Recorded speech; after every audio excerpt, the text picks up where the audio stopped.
Tu as besoin de réserver plusieurs nuits d'hôtel pour tes prochaines vacances ou tout simplement parce que tu travailles à l'étranger en tant que digital nomade. Alors ça tombe bien parce que dans cette vidéo, je vais tout simplement te montrer les meilleures alternatives à Booking. Allez, c'est parti.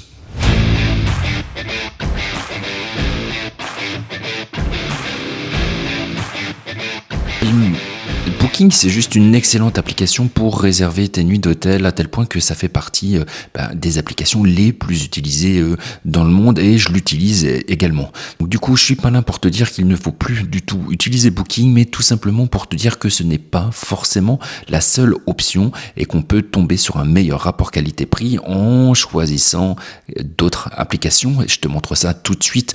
Au sein de cette vidéo, on verra d'abord les avantages de Booking, les limites et justement comment je fais pour avoir un meilleur rapport qualité-prix quand je réserve mes nuits d'hôtel. Mais avant de rentrer dans le vif du sujet, je te parle un petit peu de moi. Je m'appelle Florian, ça fait plus de 20 ans que je suis parti m'expatrier à l'étranger. J'ai créé mon entreprise et depuis j'investis mes bénéfices à la fois en bourse mais également en crypto-monnaie et en immobilier. Alors si toi aussi tu vas avoir plein de conseils pour voyager, pour devenir un digital nomade ou tout simplement pour investir et devenir libre financièrement, n'hésite pas à t'abonner à Smart Nomade. En gros, je te partage mes 20 ans d'expérience, mes galères, mais également mes réussites et tous mes meilleurs conseils pour que tu puisses créer la vie de tes rêves et devenir libre financièrement. Allez, on rentre directement dans le vif du sujet et puis je te reparle un peu de Booking, dans quelle mesure je l'utilise et justement quelles sont les limites avant de te parler justement des alternatives. Booking, encore une fois, c'est juste excellent. C'est une application que tu as juste à avoir sur ton téléphone et plus tu réserves chez eux, plus tu peux avoir des avantages. Donc franchement, c'est pas mal du tout. Et le gros avantage de chez Booking, c'est qu'ils sont là depuis tellement d'années et ils sont tellement gros que tu vas retrouver quasiment toutes les offres. T'as qu'une seule application pour quasiment tous les hôtels, tous les budgets. C'est juste excellent, c'est très simple du coup d'utilisation et c'est pas tout. Ils ont d'autres avantages et l'avantage principal, c'est tout simplement le fait que tu vas pouvoir réserver sans frais plusieurs mois en avance. En gros, tu as prévu dans 6 mois un voyage au bout du monde au Sri Lanka. Tu vas pouvoir d'ores et déjà réserver tes premières nuits d'hôtel ou l'ensemble de ton séjour sans même avoir à avancer des frais. C'est top parce que tu ne t'engages pas du tout, ton argent tu vas pouvoir en disposer également et en plus tu vas pouvoir annuler jusqu'au dernier moment. Donc ces deux choses-là, elles sont juste essentielles et je crois que c'est une des raisons principales qui fait que Booking est tellement utilisé. Et du coup, c'est également clairement la raison pour laquelle moi j'utilise également Booking quand je prévois quelque chose. Dès que j'ai mon billet d'avion, j'essaye de réserver sur Booking pour être sûr d'avoir des bons tarifs parce que c'est vrai que souvent, plus on attend, moins les bonnes offres sont disponibles. On se retrouve juste avec ce qui reste. Ça m'est arrivé d'ailleurs au Sri Lanka.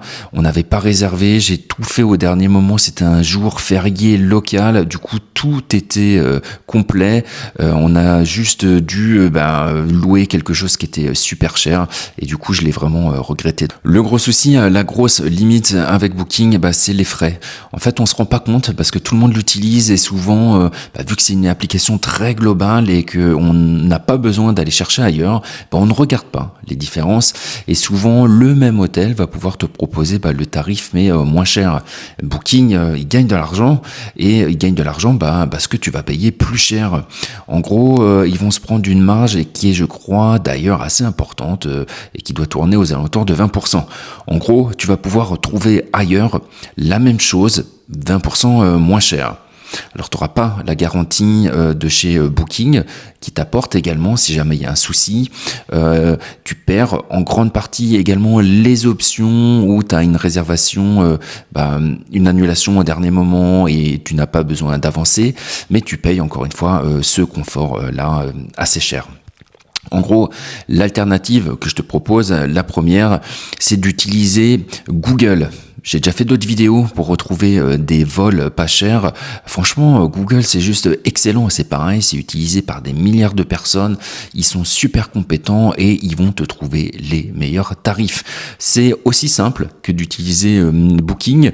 Après, il n'y a pas d'application, en tout cas à ma connaissance, qui permettent juste de réserver des nuits d'hôtel là-dessus. Donc c'est un peu moins pratique, mais franchement, tu peux gagner pas mal d'argent. Surtout si tu pars l'été pendant plusieurs semaines, voire plusieurs mois quand tu es digital nomade. Économiser 20% sur l'ensemble de tes nuits, en sachant qu'une nuit d'hôtel et que l'hébergement, ça fait partie des frais les plus importants dans un budget. Clairement, ça fait une énorme différence à la fin et ça vaut vraiment le coup d'aller chercher un petit peu plus et de partir un peu du confort de chez Booking.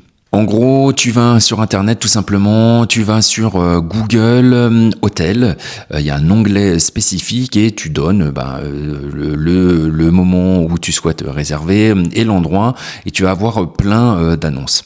Donc ce que tu peux faire, c'est d'abord regarder sur Booking quelque chose qui te plaît et ensuite regarder sur Google parce que c'est souvent un petit peu plus fouillis sur Google, mais tu peux le faire sur Google directement.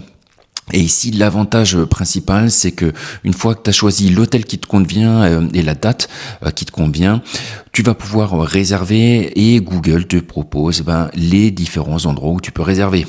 Au niveau de l'hôtel, directement, via Booking ou via d'autres alternatives comme Expedia et plein d'autres. Je vais pas les citer, mais il y en a vraiment pas mal, il y a une grosse concurrence. Et comme Booking a un vrai monopole, souvent ils sont plus chers.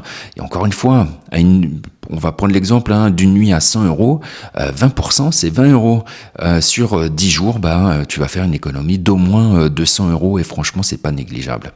Et de mon expérience, 8 fois sur 10, Booking est plus cher et parfois vraiment beaucoup plus cher. Alors, utilise Google, tu verras, tu vas faire pas mal d'économies, surtout si tu dires longtemps, encore une fois, ça vaut carrément le coup de faire ça. C'est devenu pour moi un peu un automatisme, surtout quand c'est assez cher.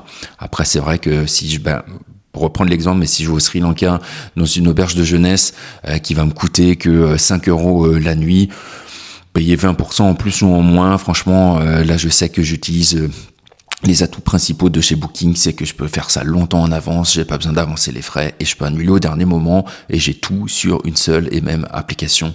Donc voilà, je reste dessus. Mais encore une fois, tu veux des hôtels un peu plus chers, dans ces cas-là, ça vaut vraiment le coup de faire une comparaison, surtout si tu restes au même endroit. Je veux dire, tu restes 2 semaines au même endroit, et tu peux prendre ces 10 minutes en plus pour économiser des centaines d'euros. Deuxième alternative, alors il y en a, mais c'est plus forcément une autre application, dans la mesure où Google recense quasiment toutes les applications et donc en utilisant Google Hôtel, t'as l'offre des prix de toutes les différentes de tous les différents concurrents. Donc ce que je peux te proposer quand même, si jamais tu as besoin et si tu es sur place, c'est d'aller réserver directement au niveau de l'hôtel. Tu peux parfois négocier un prix si tu payes en liquide parce que tu fais appel à aucune des plateformes et ça peut être assez intéressant. Réserver directement auprès de l'hôtel ou encore essayer de négocier sur place, ça peut être pas mal. Voilà, cette vidéo est terminée. N'hésite pas à la commenter, liker et à la partager. Franchement, n'hésite pas à me dire si tu as déjà eu, toi également, des soucis avec Booking, si tu as vu que c'était plus cher et si tu utilises d'autres plateformes. Et si tu l'as pas encore fait, franchement, essaye, tu me remercieras. Et d'ailleurs, tu peux me remercier juste en t'abonnant à Smart Nomad et en utilisant mes liens de parrainage pour l'investissement. Il y en a plein, va voir sur mon site internet. Bref, je te dis à très bientôt. Profite de tes vacances. Ciao.